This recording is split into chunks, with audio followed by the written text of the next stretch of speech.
Yang ini datangnya daripada seorang pendengar yang selepas kejadian ini beliau sampai takut nak pulang ke rumah. Dan setiap kali nak pulang tu harus mendapatkan seseorang untuk jemput dia dari lantai 1 untuk naik ke rumahnya. Dan ini berlaku kepada seorang anak gadis. Katanya di sini ini bukan yang menceritakan ini bukan dirinya, tetapi ibunya yang berkongsi pengalaman anak gadisnya yang dikatakan diganggu. Bagaimana agaknya? Apakah kisahnya? Okey, saya tak nak sebutkan nama kawasan rumahnya, tetapi kata seorang ibu yang namanya Kak Z Kak Z berkongsi pengalaman. Katanya, apa khabar Kisi, pendengar Misteri Jam 12, kabar baik. Rumah lama kakak satu ketika tu pernah dijadikan on block, dipilih lah untuk peningkatan on block, dan bila dipilih satu persatu akan dipindahkan. Kisi nak tahu kakak dan juga ada 2-3 jiran di blok yang sama yang terakhir untuk dipindahkan. Sebab kami mungkin yang terlambatlah dapat rumah yang kami cari. Jadi apa yang Kak Z ingin kongsi bersama adalah tentang rumah kakak. Kakak tinggal di tingkat 6, blok kosong Kisi. Dalam blok tu kakak rasalah, Kak Z kata dia tak pasti, tapi dia rasa ada keluarga kakak satu dan 2 lagi keluarga yang lain. Tapi 2 keluarga yang lain ni tinggal di tingkat 2. Dua-duanya jiran yang sama, sedirit satu koridor tingkat 2. Kakak seorang saja tingkat 6. Dekat sedirit koridor tu rumah lain semua dah dipagar, dah ditutup dengan kayu, melainkan rumah kakak seorang. Jadi memang kakak orang ni boleh dikatakan kuat semangat, tak ada perasaan takut. Tapi anak gadis kakak juga sama. Sampailah satu hari anak gadis kakak balik daripada keluar bersama dengan teman-temannya. Walaupun tidaklah begitu malam, sampai 3-4 pagi. Anak kakak sampai rumah nak dekat 12 tengah malam, 11 lebih kalau tak silap kakak. Waktu itu kakak sedang dalam bilik bermain dengan game. Suami tidak ada di rumah bertugas. Abangnya dah nyenyak tidur. Jadi kakak sedang bermain game.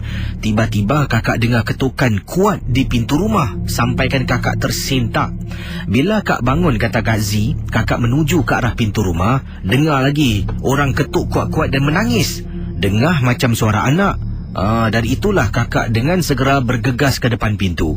Bila kakak buka pintu, memang sah Kisi, anak gadis kakak berlutut menangis ketakutan. Dia kata, "Mama, buka pintu Mama." Dalam keadaan menangis terisak-isak.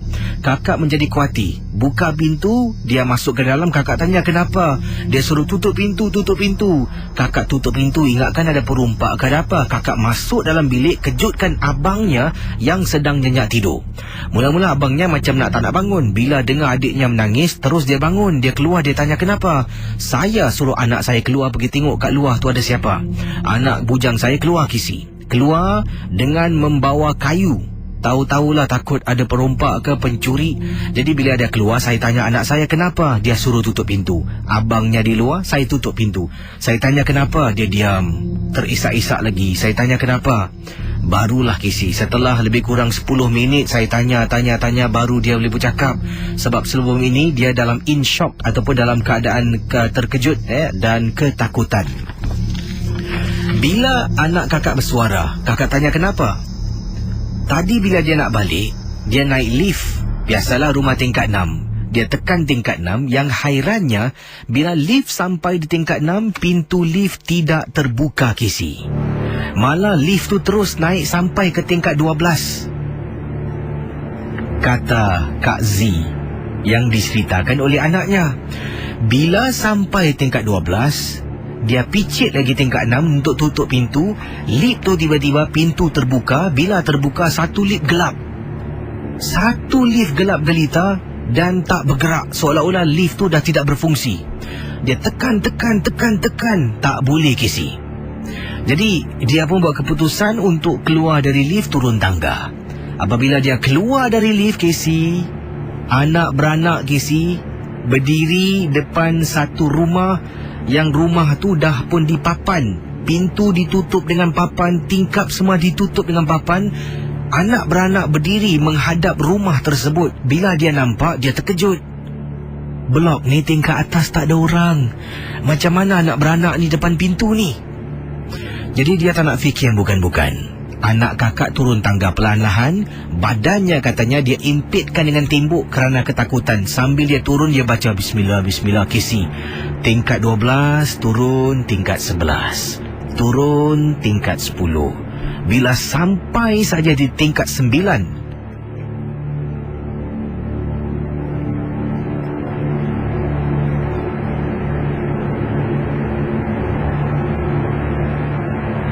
kata agak ni anaknya kata bila sampai saja di tingkat 9, anaknya nampak ada perempuan ni, rambutnya panjang mengurai, sedang merangkak di koridor tingkat 9. Dia terus terkejut. Dari situlah dia lari lintang pukang turun ke bawah tingkat 6 rumahnya, ketuk pintu sampailah kakak buka. Terus kakak teringat anak lelaki kakak yang berada di luar rumah. Kakak buka pintu. Anak lelaki tak ada di luar. Tiba-tiba rasa seram Casey bila nampak rumah-rumah sebelah semua dah dipapan. Kakak panggil anak kakak. Izul! Izul balik Izul! 2-3 kali sebut pekik nama anak Izul, Izul balik. Anak tak menyaut. Panggil lagi Izul, Izul, tak menyaut. Kakak khawatir Casey. Kakak kata pada anak kakak tunggu sekejap dalam rumah. Dia kata tak nak ikut. Kakak dengan anak keluar. Sampai saja Casey dekat tepi tangga, tengok Izul sedang pegang kayu di tepi tangga.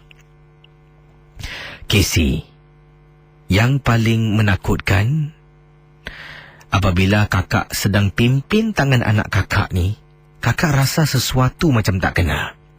Bila kakak toleh belakang, Casey, rumah paling hujung sama sedirit dengan rumah kakak.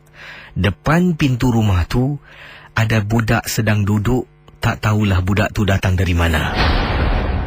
Bila nak balik ke rumah, kakak, anak perempuan, anak lelaki jalan sama-sama. Hairan, 2 anak kakak tak nampak. Kakak seorang pula yang nampak budak tu. Kakak diam tak nak tegur. Sampai ke rumah dan Casey, 2 minggu kemudian kami dipindahkan. Itulah peristiwa dari Kak Z berkongsi pengalaman anaknya yang balik liwat. Kemudian lift tu seolah-olah naik ke tingkat 12 dan anaknya diganggu bila nak turun ke tingkat 6 rumah yang dia tinggal.